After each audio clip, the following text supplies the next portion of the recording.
बिस्मिल्लाहिर्रहमानिर्रहीम। मेरा नाम जी हनान शनाखत है और मैं ग्रीन सर्कल में एज़ टेक्निकल बिज़नेस मैनेजर के तौर पे काम कर रहा हूँ। आज मैं ये खीरे के एक फार्म के ऊपर विज़िट पे आया हुआ था। तो यहाँ पे विज़िट करने के बाद मैंने सोचा कि चलें अपने उन ज़िम्मेदार भाइयों के लिए जो अभी नए नए टनल फार्मिंग के अंदर आए हैं, तो उनके लिए जो आने वाले दिनों में टनल फार्मिंग के अंदर प्रॉब्लम्स होंगी, जो मसले मसाइल आएंगे, उनको एड्रेस करने के लिए मैं छोटी सी एक वीडियो आपके लिए बना रहा हूँ, जिसमें आपको मैं जो इंफॉर्मेशन दे रहा हूँ वो ये है कि इस वक्त जो सेंट्रल पंजाब का टेम्परेचर है वो 4 सेंटीग्रेड से लेके 20 सेंटीग्रेड के दरमियान है, और साथ में जो हमारा ह्यूमिडिटी लेवल है वो तकरीबन 70 से लेके 90% के दरमियान है। जब इतना ह्यूमिडिटी लेवल होता है तो पौधों पे फंगस का अटैक के जो चांसेस हैं वो बहुत ज़्यादा बढ़ जाते हैं। ख़ास तौर पे इन दिनों में जो बीमारियां आती हैं उनमें अगर ज़िक्र करता चलूँ मैं, तो उसमें दोनी मेल्ड्यू शामिल है। उसके अलावा इसमें आपकी ब्लाइट्स की बीमारियां शामिल हैं, साथ एंथ्राकुनेज है। तो इसके लिए आपने फ़र्स्ट ऑफ़ ऑल ये करना है कि 72 घंटे के अंदर अंदर जो है वो स्प्रे आपने लाजमन करना है। और स्प्रे के लिए आपने ये करना है कि 3 तरह के आपने जो है वो फंजीसाइड जो ग्रुप्स हैं उनको तश्कील दे देना है। नंबर 1, आपने ऐसी स्प्रे करनी है जो कि पौधे के ऊपर अपनी लेयर बना के रखे, जो कि फंगस को पत्ते के साथ टच ना होने दे। दूसरी, आपने वो स्प्रे करनी है जो सलाहियत पजीर हो, जो कि पौधे के अंदर बड़ी अच्छे तरीके से इसके अंदर जो है वो पेनिट्रेट हो जाती है, सलाहियत पजीर होती है। तीसरा, आपने ब्रॉड स्पेक्ट्रम करनी है जो कि आपकी साथ में बैक्टीरियल डिजीज़ को भी साथ साथ एड्रेस करे। इसके लिए कॉपर ऑक्सीक्लोराइड और कासोमन वगैरह या स्टेप्टोमाइसिन जो है वो बड़े अच्छे ज़ैर तस्वर किए जाते हैं।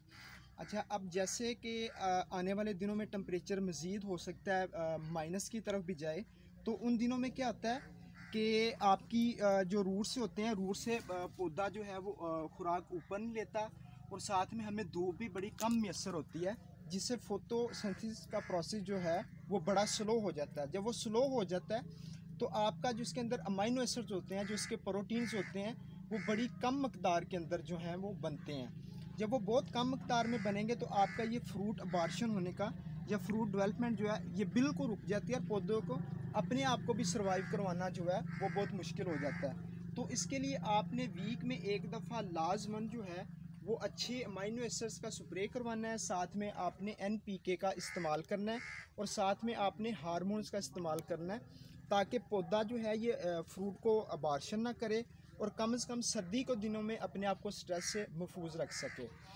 अच्छा, जैसे कि मैंने आपको फिर बताया कि इन दिनों में ह्यूमिडिटी जो है वो 70 से लेके 90% के दरमियान होती है, तो अंदर आपको ये पानी जो है ये छत के साथ जो है वो नज़र आता है, जिसकी वजह से जो है अंदर जो है वो फंगसेस प्रमोट होती हैं। इसके लिए आपने ये करना है कि सुबह जिस दिन सूरज निकले उस वक़्त आपने जो है वो डोर्स को ओपन कर देना है, ताकि हवा की सर्कुलेशन जो है वो अंदर होती रहे, और ये जो पानी है ये हवा के ज़रिए इसका जो है वो अखराज जो है हो जाए, जिससे आपकी बीमारी के जो चांसेस हैं वो बहुत कम हो जाएंगे।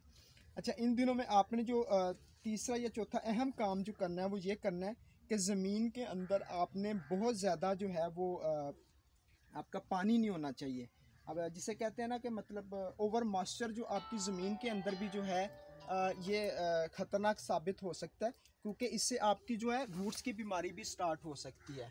तो इन दिनों में आपने ज़मीन की जो है वो उसका भी ख्याल रखें। अगर आपकी ह्यूमिडिटी कम नहीं हो रही तो आप ऐसे करें, जो अनबुझा चूना होता है उसको आपने पॉलीथीन बैग्स के अंदर, जो तकरीबन 5 किलो का आता है, उसके अंदर भर लें।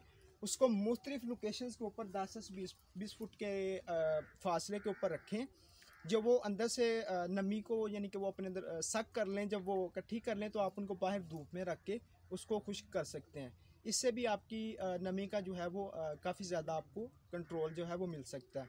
खुराक में इन दिनों में आपने जो इस्तेमाल करना है उसमें आपने लो pH वैल्यू वाली जो फर्टिलाइज़र्स हैं उनका इस्तेमाल करें, जैसे कि आपके पास MAP है।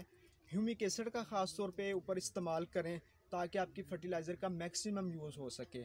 और ख़ास तौर पे कुछ लोग जो है वो यूरिया का इस्तेमाल करते हैं। यूरिया बिल्कुल हरगिज़ टनल फार्मिंग के अंदर इस्तेमाल नहीं करनी, और आपने अमोनियम सल्फेट का इस्तेमाल करना है। और जब आप इसकी फर्टिलाइज़र्स देंगे तो उस वक्त कोशिश करें कि आपके डोर्स के मुंह जो हैं वो ओपन हो, ताकि अंदर जितनी भी किस्म की गैसेस प्रोड्यूस हो रही हैं वो सारी की सारी जो है वो बाहर निकल जाएं।